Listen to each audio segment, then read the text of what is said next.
traitement de l'information de fait, d'actualité. Analyse, émission Nabino, analyse.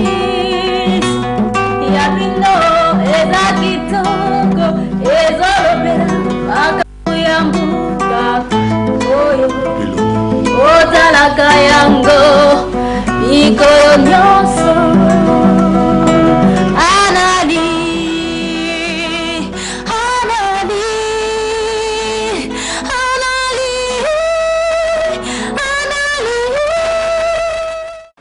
Mesdames et messieurs, bonsoir. Bienvenue à ces nouveaux numéros de votre émission Analyse qui reçoit pour vous ce soir Maître Freddy Bonzeke Iliki qui est le directeur de cabinet de Monsieur Jean-Tini Ngobila, gouverneur de la province de Mai-Ndombe et candidat gouverneur de la province ville de Kinshasa.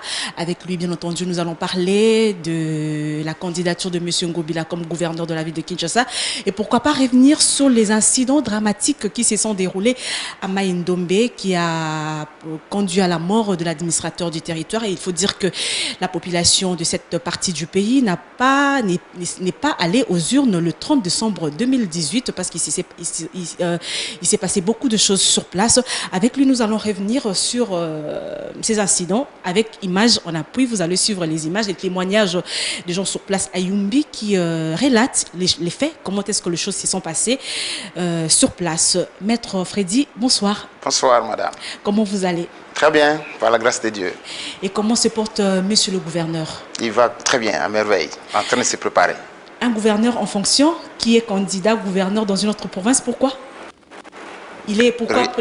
Pourquoi ne pas postuler chez lui à Mai-Ndombe pour continuer ce qu'il a commencé? D'abord, la Constitution ne le lui interdit pas. Aucune loi de la République ne le lui interdit.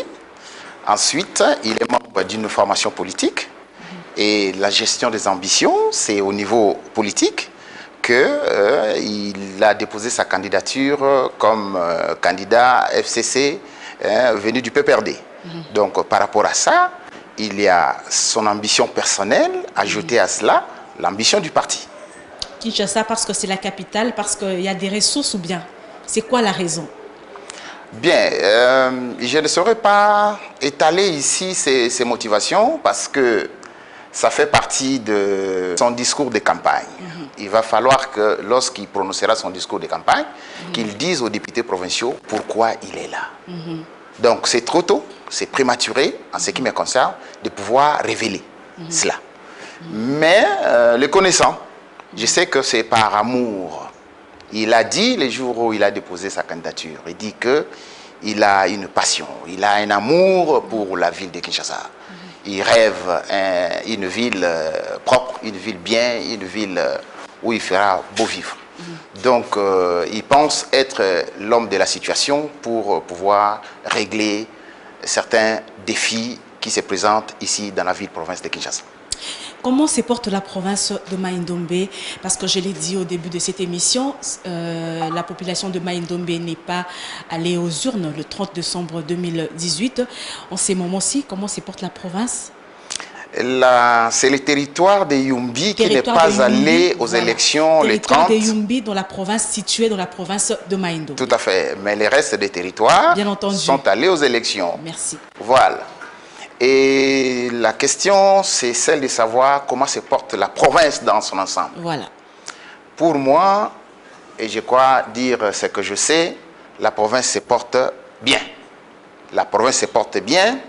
Néanmoins, dans la partie, dans le territoire de Yumbi où les élections ne se sont pas déroulées, j'ai entendu que la CENI s'y prépare et que la situation est en train de revenir au calme. Les 31, probablement, mars, il pourrait y avoir ces élections-là qui ont manqué à Yumbi. Mais quant au reste des territoires, la situation est calme, à mon avis. On a parlé d'un conflit intercommunautaire qui a fait mort d'homme. On a parlé de la mort, de l'assassinat de l'administrateur du territoire. Qu'est-ce qui s'est réellement passé sur place? Parce qu'on dit qu'il n'y a pas de mauvaises troupes, il n'y a que des mauvais chefs. Qu'est-ce qui s'est passé sur place? Merci beaucoup, madame. C'est un conflit intercommunautaire qui date de longtemps. Je crois que j'ai vu à travers la presse, j'ai lu les journaux, j'ai suivi les émissions et j'ai senti combien on donne certaines interprétations. On veut attribuer au gouverneur ou au candidat gouverneur Jean-Tini Ngobila une certaine responsabilité dans cette affaire. Et je pense qu'il est temps de rétablir la vérité. Et si je le fais, je suis mandaté, j'ai qualité pour le faire, pour avoir été son directeur de cabinet et ayant fonctionné de très près avec lui. Qu'est-ce qui s'est passé maintenant? C'est votre réponse, c'est votre question. Qu'est-ce qui s'est passé pendant à Yumbi? En fait, c'est un conflit intercommunautaire entre deux tribus, dont je voudrais taire les noms ici, pour ne pas susciter des susceptibilités aussi. Ces conflits-là datent de longtemps, avant même que le gouverneur ne soit né. Déjà en 1963, les mêmes affrontements ont eu lieu. En 2006, les mêmes affrontements ont eu lieu. En 2011, les mêmes affrontements ont eu lieu. Et en 2018, les affrontements viennent aussi d'avoir lieu. Mais cette fois-ci, au-delà de tout ce qu'ils ont déjà comme problème de cohabitation, et tous les efforts faits pour réconcilier les deux communautés, pour faire que les communautés puissent se sentir, puissent s'accepter l'une vis-à-vis de l'autre, il y a eu un fait déclencheur. Le fait déclencheur, c'est la mort d'un chef coutumier dont l'inhumation a posé problème. Les décès est survenu ici à Kinshasa, les corps ramenés jusqu'à Yumbi, et l'une des communautés a souhaité son inhumation en pleine ville, en pleine cité de Yumbi.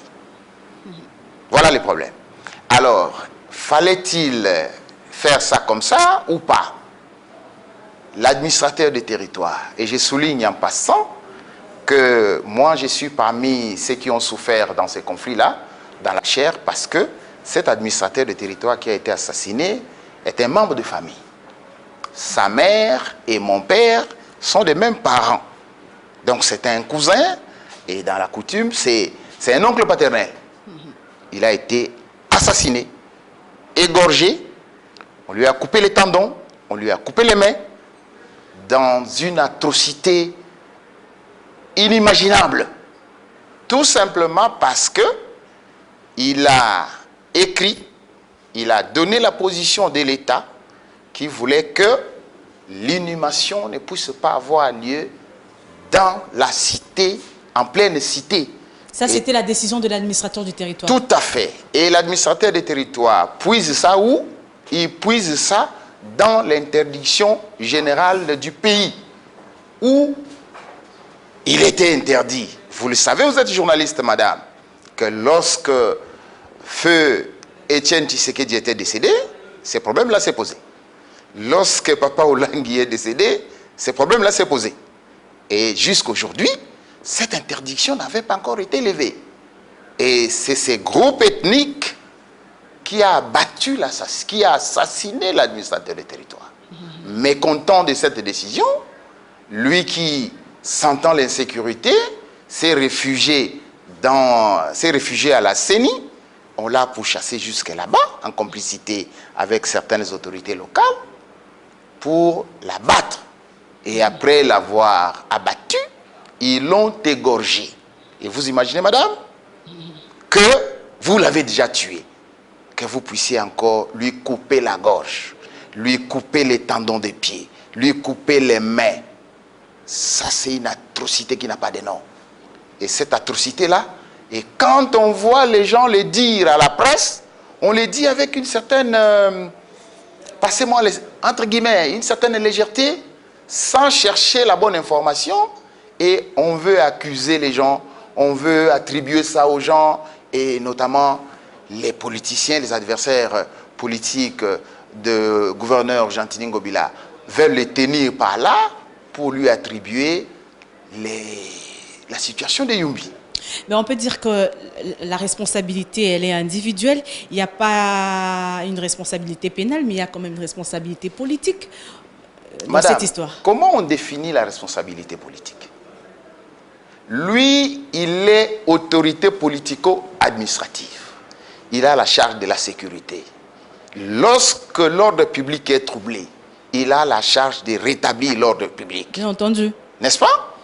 Et lorsque les troubles se sont produits, et ces troubles-là, ce sont des troubles imprévisibles. Parce que, comme je viens de vous le dire, l'effet déclencheur, c'est la mort et c'est l'inhumation d'un chef coutumier. Personne ne savait que les chefs coutumiers allaient mourir tel jour. Personne ne savait que l'inhumation là allait poser autant de problèmes. Du coup, un mouvement insurrectionnel est né. Alors, politiquement, en tant qu'autorité politico-administrative, qu'est-ce que le gouverneur fait? Le gouverneur travaille dans le sens de rétablir l'ordre troublé, l'ordre public. En faisant quoi? Les services de l'État, en donnant des moyens, en envoyant des missions, en organisant que les choses puissent ne pas dégénérer. Et c'est ce qui a été fait. Les 16, le gouverneur a tenu sa réunion du comité de sécurité provinciale. Les 16 janvier, vous voulez dire? Les 16 décembre. Décembre. Non, non, non, c'est les 16... non, les faits se sont déroulés les 16 décembre. Les 16 décembre. Parce que c'est les 15 et les 14 que les faits se sont déroulés. Les 16, dès qu'il avait l'information, il a tenu sa réunion du comité de sécurité provincial. Les 17, tous les moyens étaient réunis et tous les services de l'État, la police, ANER, DGEM, forces navales, tout ça était déjà en route pour Yumbi de manière à rétablir l'ordre public.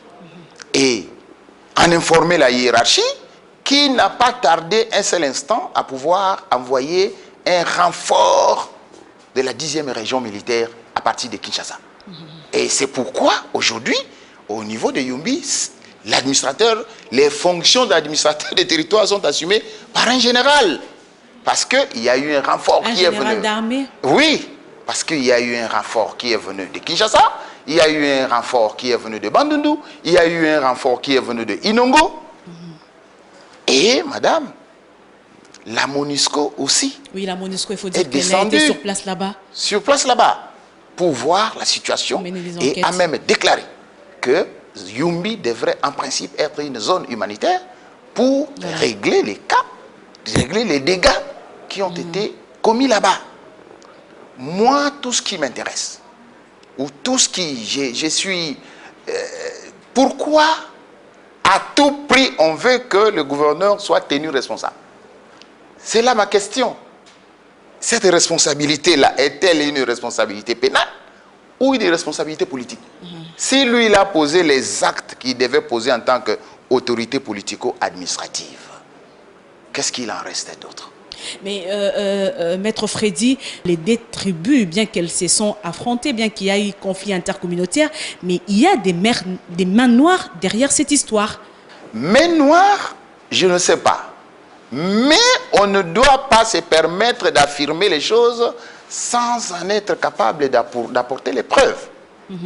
Voyez-vous, comment on peut comprendre que quelqu'un qui a la charge de la sécurité puisse provoquer l'insécurité?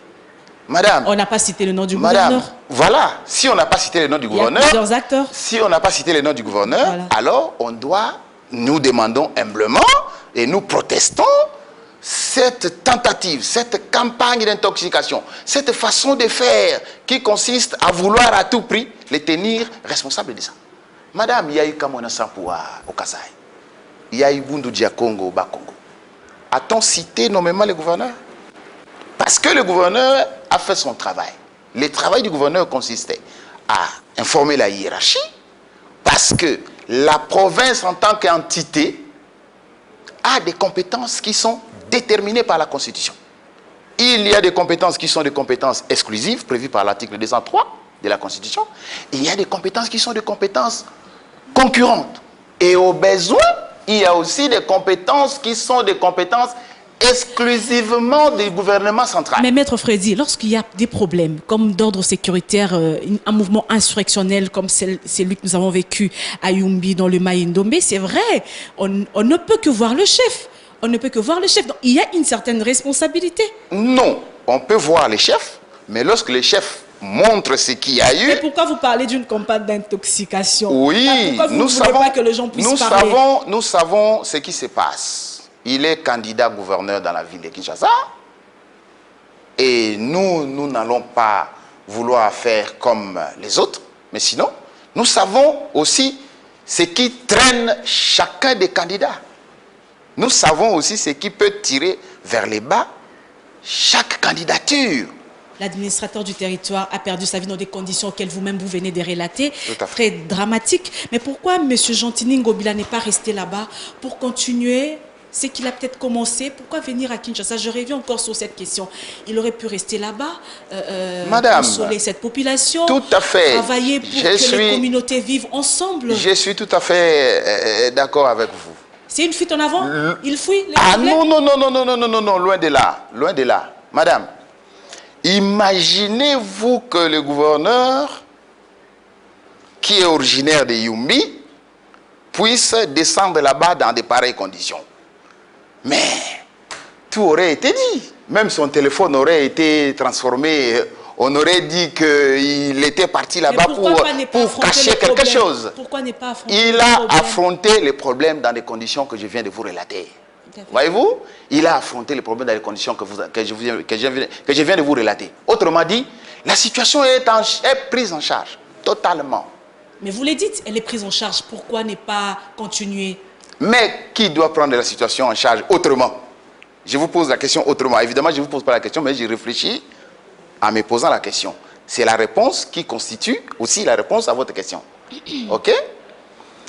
Est-ce que l'État congolais, tel que réparti, tel que organisé dans la province de Mai-Ndombe, c'est l'individu Ngobila? Non. L'État congolais est à Yumbi. À travers l'auditorat, à travers la justice, à travers l'armée, à travers la police, à travers tous les services de l'État. C'est depuis 2016 que M. Gentini Ngobila a été élu gouverneur dans la province de Mai-Ndombe. Quelles sont les grandes réalisations après qu'il soit parti et peut-être élu gouverneur de la province de Kinshasa? Qu'est-ce que sa population peut retenir de lui? Après 32 ans d'enclavement suite à l'effondrement du pont Gampoko sur la route qui relie les territoires des Bolobo à celui de Yumbi dans la province de Mai-Ndombe, la population des Bolobo peut désormais atteindre Yumbi sans aucune difficulté. C'est là après les grands travaux de construction et de montage du pont Mbélé allant de 45,5 mètres linéaires, travaux exécutés par l'Office des routes sur le fonds propre du gouvernement de la République, à la satisfaction de la population. Accueilli par l'honorable Gentini Ngobila, gouverneur de la province de Mai-Ndombe, Thomas Louaka, ministre des ITPR, accompagné de l'ancien gouverneur de la province du Sud Kivu, Marcelin Tuchambo, et du directeur général de l'Office des routes, arrive sur place pour inaugurer les nouveaux ouvrages en coupant les rubans symboliques. Il ouvre en même temps la circulation routière entre Bolobo et les territoires de Yumbi. Pour le numéro 1 de la province de Mai-Ndombe, la construction de ces ponts répond à la vision du chef de l'État sur la modernité et appelle la population d'en faire bon usage. Ces ponts permettent la circulation, comme l'a si bien dit les ministres des Travaux publics. Ça permet donc la circulation des personnes et de leurs biens. Et ça permet aussi l'évacuation des produits agricoles vers le grand centre de consommation qui est Kinshasa. Alors pour la population, je demande à cette belle population donc, de Yumbi et de Bolobo de protéger ce pont, d'éviter qu'il y ait des camions de grand tonnage à circuler donc sur le pont. Inongo, le chef-lieu de la nouvelle province du Mai-Ndombe, issu de l'ancien Bandundu, a sombré dans l'obscurité pendant près de 8 ans. Éclairer cette ville faisait partie des défis majeurs pour l'équipe spéciale Ngobila. Et la descente de Gentini Ngobila dans cette partie du pays, le 30 décembre dernier, était porteuse d'une bonne nouvelle. Les Inongolais ont salué cette dotation, une promesse justement matérialisée, un groupe électrogène de 800 kVA. Tout le monde qui est déjà et bandit, bien. On remercie les commissaires spéciaux qui ont fait vraiment tout pour acheter ces groupes-là. Je souhaite que le bon Dieu lui bénisse et ces deux agents. Après son installation par les techniciens locaux de la SNEL, le spécial de Maïndombe a inauguré le lancement de ce générateur à la grande satisfaction des bénéficiaires. La ville de Inongo. 1, 2, 3, 4, 5. Ce groupe électrogène a été acheminé à Inongo via le lac Maïndombe par un bac de la province remis en service par le dirigeant. J'ai l'avantage d'avoir été parmi les 4 personnalités qui l'ont accompagné. Les jours où, le 24 novembre 2015, les jours où il est arrivé à Inongo, j'étais là. J'étais là. Et j'ai vu combien la situation était. Quelle était la situation? N'est-ce pas? Je voudrais que nous puissions tous avoir à l'esprit, nous au plateau et les téléspectateurs, que la province de Maïndombe est issue du démembrement. Ok? C'est une nouvelle province. Les difficultés que toutes les provinces démembrées ont connues sont les mêmes difficultés que la province de Maïndombe a connues. Ce n'est pas parce que c'est la tête de Ngobila que la situation était différente dans les Maïndombe qu'ailleurs. Ça, il faudrait que nous puissions avoir ça à l'esprit. Autrement dit, nouvelle province, ancien district qui doit être érigé en province. Madame, il y avait des priorités.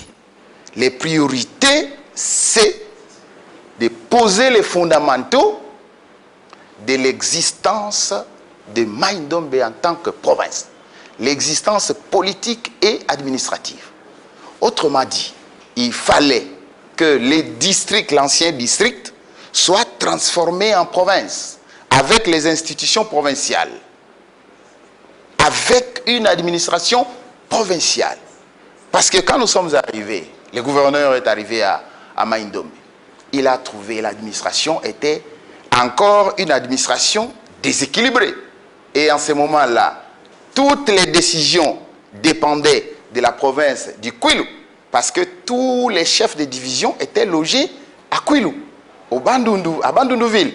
Donc, il avait fallu plaidoyer, travailler pour poser les fondamentaux pour qu'aujourd'hui, tout celui qui va à Inongo puisse quand même trouver que la ville est là et la province est là.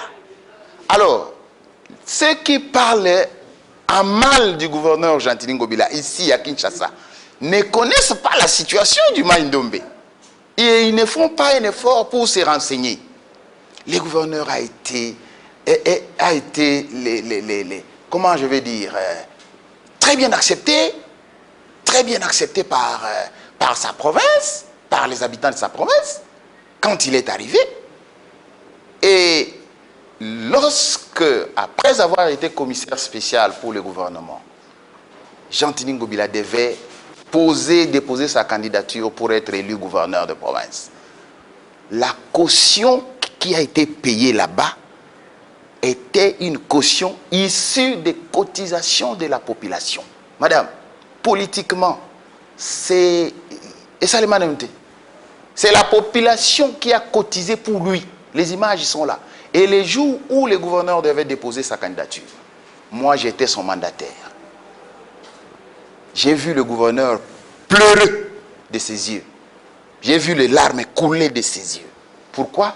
Parce qu'il a trouvé un monde, il a trouvé que la population était en train de faire de lui ce qui est... Oui, Maître Freddy, nous allons... on n'a pas encore répondu sur la question des réalisations. Hein. Tout à fait, nous allons revenir sur ça. Nous allons faire un pas en arrière. Oui. L'administrateur du territoire, il a été assassiné. comment s'était-il retrouvé au bureau de la CENI? Il s'est retrouvé au bureau de la CENI. Où était son garde du corps? Où s'est trouvé son garde du corps? Comment il s'est retrouvé là-bas? Très bien, la question elle est bonne. Je crois que nous avons des images même de ces gardes du corps-là, à ma connaissance. Parce que lorsqu'il était abattu, son fils était à côté. Son chauffeur, fils de qui? Le fils de l'administrateur du territoire était à ses côtés.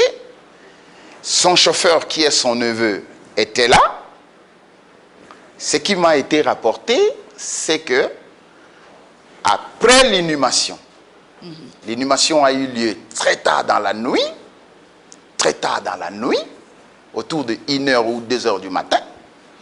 Et les matins du jour, il y a eu un député provincial qui avait convoyé ces corps-là et qui voulait faire de ça une question politique, une question liée aux élections. Pour se faire voir devant sa communauté, avoir, n'est-ce pas, fait un exploit. Et il a organisé des activités au cours de la journée. Il a organisé des marches. Il a organisé un député provincial, un candidat député provincial. Il a organisé des activités politiques, il a organisé des marches, il a organisé une série d'actions de triomphalisme. Et ce triomphalisme-là a dégénéré, a abouti à l'incendie des maisons des autres membres de communauté, à des attaques, à tout ça. Et dans l'entretemps, dans leur état-major, l'administrateur des territoires était déjà menacé, était déjà cité. On l'a attenté à la maison, il a réussi à s'échapper. Et en tant qu'autorité, il a pris la direction, comme sa maison n'était pas loin de la CENI. Seul? Oui, oui, avec son fils, je disais.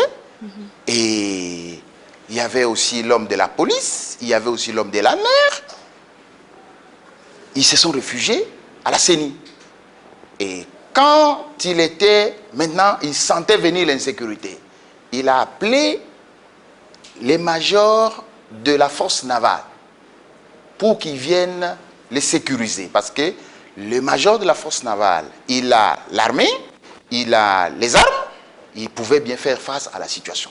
Parce que la police, elle, n'avait que des armes, n'avait pas de munitions. Ça, c'est une vérité. Alors, en appelant les majors, curieusement, il s'est fait trahir. Parce que le major, là, est marié à la nièce du chef qui était décédé. Donc, il était de plein pied dans l'organisation de l'autre communauté qui voulait s'attaquer à lui. Lorsque le major a su que lui, il était à la CENI, il a promis qu'il allait venir. Non, je viens, jusqu'à quand il est venu. Jusqu'à quand il est venu, il était entouré des autres membres de la communauté.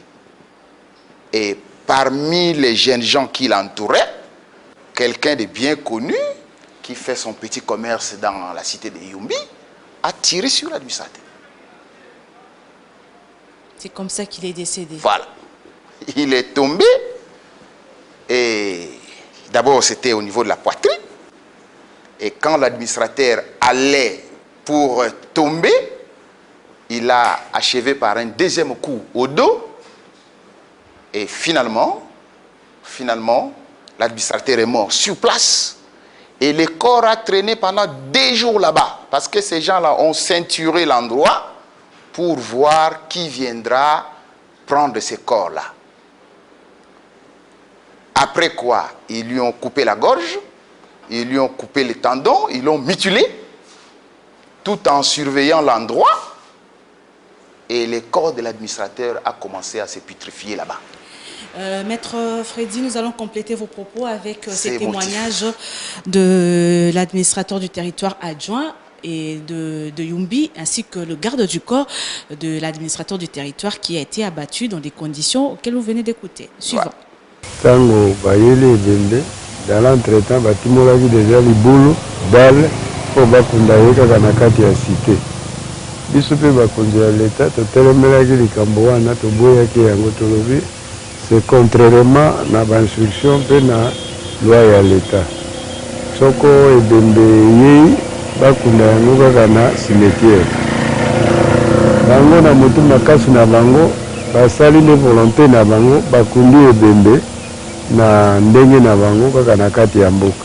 Avant 4 jours ke ebembe ya baye kopesa ordre ya yumbi ke no motu nyonso azotambola makolo ngulu okolata lipapa te okolia pondu te à part pondu ya caoutchouc pondu so balomelanga okolia te mbisi te mwasi okopase rapport na mobali te eloko moko te bandeko ya batende bayebaki te nga nazopesa mibeko wana leki ya mantoma oyo atikali interim yene moto apesa mibeko wana baleki ya batende bandeko ya batende ere bauti na mboka baye koteka bakonga ndenge bayaka na bapondu bango basiliki bazwi bapondu wana basali nini babwaki yango babotoli mpe bango bamapapa batambola makolo ngulu lokola bango ere bango bazongi na mboka baki kopesa sango epai ya bandeko na bango bandeko bamoni bongo lokola banini mpe babikaka nde kuna ya kobuka kolia bakonga na bafufu bino mpe boya kosomba lisu bafufu epai na biso te orientation bazotamba makolo ngulu mpo bazoprepare bitumba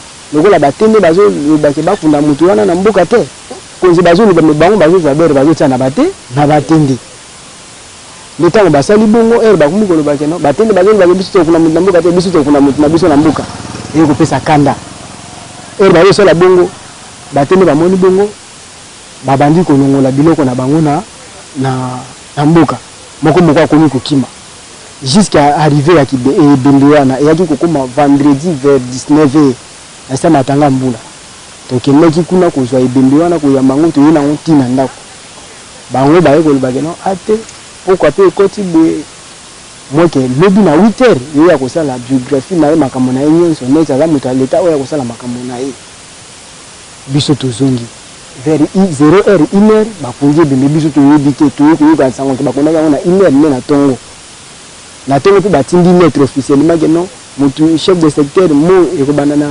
délégation yaki na ebembe après délégation chef de secteur après chef de secteur moto akanga na suka ate tosi préparé oke tokende tokóma na nzela tomoni amer atemisi biso bozokende wapi non tozoya kozwa tokende na matanga alobi te bozonga ebembe da bakundaki na butu ere bakundi kaka na mboka place yango oyo leta boyaki après babandi bamarche ka bango moko bato baganye ne balobaki babandi lesu bamarche koyemba lokuta na bango oyakanisaka mantoma kokoya waya bazotourna bongo mboka mobima na butu ya dimanche ya samedi dimanche.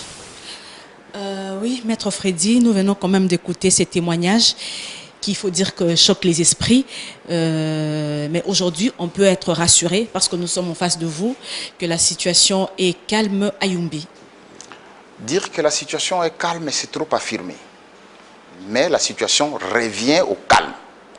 Cette nuance-là, elle est importante parce qu'il y a encore la présence du général là-bas, les militaires, et l'effort à faire, c'est de ramener toutes les populations qui ont fui les villages pour pouvoir regagner et, n'est-ce pas, amorcer aussi ce que la MONUSCO a préconisé, la réconciliation des peuples. Elles sont, disons, les deux peuples sont condamnés, bon, peut-être condamnés, mais quand même la situation est telle que il faut envisager une réconciliation. J'ai vu même dernièrement à la télévision, j'ai vu les musiciens en train d'entreprendre, en train de chanter, Bozi Boziana par exemple, qui est d'une communauté. J'ai vu Mangobo, qui est aussi d'une autre communauté, qui est d'une communauté. Qui est artiste. J'ai vu Modacho, qui est d'une autre communauté, et qui ont fait un truc d'ensemble, en train de chanter Banounou Batende Motomoko. Donc il y a quand même des actions de réconciliation qui sont en train d'être imaginées et entreprises pour que la paix puisse revenir totalement dans les territoires de Yumbi. Merci Maître Freddy. Monsieur Gentini Ngobila qui a, il faut dire, abandonné la province de Mai-Ndombe, il vient à Kinshasa pour postuler comme gouverneur à la province de Kinshasa. Quelle est sa vision pour cette grande ville, pour la capitale de la RDC? Tout de suite là, madame, je crois que le gouverneur n'a pas abandonné la province de Mai-Ndombe. Il est arrivé fin mandat. Tout le monde sait que au mois de mars ici, le mandat va finir. Mais si le mandat a été fructueux, pourquoi abandonner? Il fallait continuer. J'ai répondu à cette question-là. Voilà, vous avez répondu à cette question. J'ai répondu à cette question en disant que c'est une question d'ambition personnelle. Quelqu'un qui a été gouverneur au Mai-Ndombe, il ne lui est pas interdit d'être candidat gouverneur dans la ville de Kinshasa. Quelle est sa vision pour la capitale? Bien, la vision du gouverneur, je crois aussi que c'est trop tôt de révéler ce qui doit être la vision du gouverneur ici dans la ville de Kinshasa. Parce qu'il y a plusieurs défis. Hein. Oui, les défis sont là. Il y a plusieurs défis dans la capitale Kinshasa. J'en arrive. Pourquoi? Parce que la vision là fait partie des stratégies. Lorsque vous révélez déjà dans une émission comme ça que le gouverneur Jean-Tini Ngobila voudrait ça, il va faire ça, il va faire ça, il va faire ça, vous ne savez pas qui suivront l'émission, qui vont exploiter et comment les choses vont se dire. Mais de toute façon, il y a un programme du gouvernement qui est en élaboration. OK? Un programme d'action qui est en élaboration. Mais ce que moi, je voudrais relever d'emblée, c'est que le gouverneur Jean-Tini Ngobila n'est pas un novice sur la scène politique congolaise. Il a été au gouvernement, il sait comment le gouvernement central fonctionne, il a été député, il sait comment l'Assemblée nationale fonctionne, il a été PCA à l'Office des routes, il sait comment une entreprise publique fonctionne, il a été commissaire spécial Mai-Ndombe puis gouverneur, il sait comment une province fonctionne, n'est-ce pas? Et je vous informe que le gouverneur Jean-Tini Ngobila sort de la province de Mai-Ndombe sans motion, sans interpellation. Contrairement à ses collègues de Kwilu et de Kwango qui n'ont pas fini le mandat. Déjà, je voudrais dire que l'expérience politique au service de Kinshasa, cette expérience politique-là est mise au service de la ville de Kinshasa. Les députés qui sont des électeurs sauront, ils verront, ils auront affaire à quelqu'un qui connaît les rouages. C'est important. C'est important. Et je voulais souligner que j'ai eu à vivre un peu longtemps avec lui.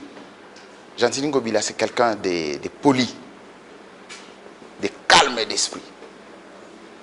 C'est quelqu'un qui ne prend pas seul la décision. Il dit toujours qu'une décision doit être construite. Je pense qu'avec tous les défis que Kinshasa présente, l'homme de la situation, c'est Jean-Tini Ngobila. Pourquoi? Parce que Jean-Tini Ngobila a aussi un carnet d'adresses. Il a aussi un aspect populaire. Il a déjà été... Le premier défi qu'il attend, c'est la gestion des immondices. Tout à fait. Bafouloù. Bafouloù. À Kinshasa. Voilà. Donc, il y a un programme. Un programme. Il me parlait ce jour-là, si je peux, ne fût-ce que livrer, ne fût-ce que le concept. Il m'a dit, mais tu sais qu'il y a des développeurs de villes. J'étais un peu... Je dis, c'est quoi? Et il a expliqué. Je pense que c'est trop tôt que moi je dise sur un plateau de télévision qu'est-ce qu'il va faire pour gérer les immondices. Mais en face de lui, il y a des personnes bien connues aussi dans la capitale Kinshasa. Laurent Batumona Kandikam, il y a Deo Kasongo, un acteur social bien connu. Il y a Gérard Moulumba. Ça ne lui fait pas peur? Nullement. Ça ne fait nullement peur. Et j'ai souri d'ailleurs parce que je sais que le ticket Ngobila Mbungu, c'est le ticket gagnant. Niron Mbungu Mbungu. C'est le ticket gagnant. C'est le ticket gagnant. C'est voilà. Pour la continuité ou bien un nouveau programme d'émergence? Il n'y a pas continuité. Il y a quelqu'un, il y a un candidat qui est là pour la continuité. Il y a quelqu'un, il y a un candidat qui est là pour la continuité. Mais Jean-Tini, il ferait la continuité de qui? Nullement. Nullement. Il viendra avec ses idées, il viendra avec ses capacités managériales, il viendra avec son esprit, il viendra avec sa force, avec son énergie, pour, n'est-ce pas, donner solution au problème des Kinois, donner solution au problème de la ville de Kinshasa. Nous avons un gouverneur jusque-là, il s'agit de M. André Kimbuta Yango qui a géré cette ville pendant une dizaine d'années. Quelle est votre appréciation par rapport au travail qu'il a fait? Parce qu'il faut dire que même si vous arrivez là, vous aurez trouvé un travail qui a été fait. J'ai beaucoup de respect pour ceux qui gèrent l'État. Parce que quand on gère l'État, généralement, du dehors, on ne voit pas les difficultés que quelqu'un connaît à l'intérieur de la situation.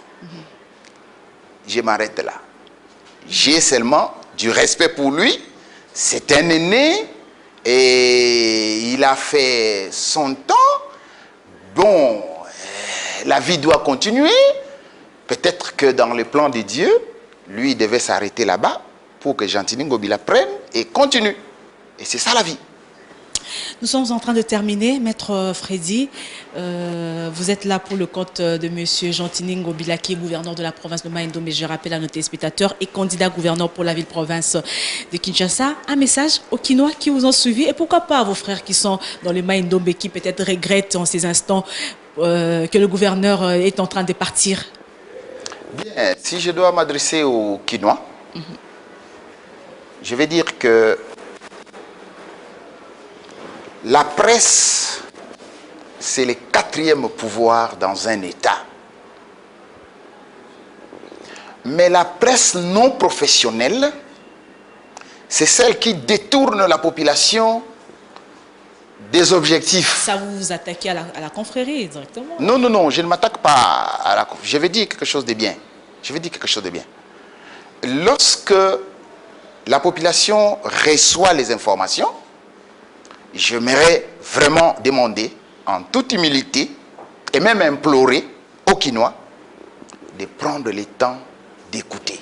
D'écouter aussi l'autre son des cloches. Facilement, on commence à porter des accusations. Facilement, on commence à mettre des choses dans le net. Facilement, on met des choses, avec même les réseaux sociaux, qui les ne sont nouvelles technologies de l'information, pas vraies. C'est pas seulement le journaliste qui rapporte des informations, hein, tout le monde, un témoin sur place peut rapporter ces informations. Ici, je suis en train de parler aux Kinois. Je suis en train de parler aux Kinois parce que vous m'avez demandé de parler aux Kinois. Voilà. Je leur Et c'est demande, juste aussi un rappel. Je leur demande de tout faire pour aussi avoir les seconds sons des cloches. Ça, c'est de 1. De 2, de savoir que l'État ne s'arrête pas. L'État continue. Et l'État continue, puisque nous sommes en démocratie, l'État continuera avec d'autres hommes. Ce n'est pas les mêmes qui vont continuer à doubler les mandats parce que nous sommes en démocratie. Les élections existent pour que les uns puissent remplacer les autres. Et de 3, ce sont les députés qui sont les électeurs dans cette situation-ci. Et que la population a élu les députés, la population a le droit de s'adresser aux députés, et je ne vois pas pourquoi on doit se livrer à des scènes du genre insulte là-bas, attaque là-bas. Je ne vois pas pourquoi. Parce que le respect aux autorités, c'est aussi une recommandation biblique. Et vis-à-vis de nos frères de Maïndombe, qui sont ici ou qui sont là-bas, j'ai dit que chaque chose a un temps. Chaque chose a un temps. Et il est temps de faire autre chose. Ce que le gouverneur a fait, il l'a fait. Maintenant, on donne aussi la chance à d'autres personnes. C'est tout. Maître Freddy Bonzeke Iliki, je rappelle à nos téléspectateurs que vous êtes venu ici sur nos antennes pour parler du candidat gouverneur Jantini Ngobila, qui est aussi le gouverneur en fonction de la province du Maïndombe. Merci d'être venu, maître. Merci, madame. Et bonne chance pour la suite des événements. Merci beaucoup. C'est la fin de cette émission, mesdames et messieurs. Merci à vous tous qui l'avez suivi. Le prochain, c'est le jeudi prochain, à la même heure, sur votre chaîne. Portez-vous bien. Au revoir.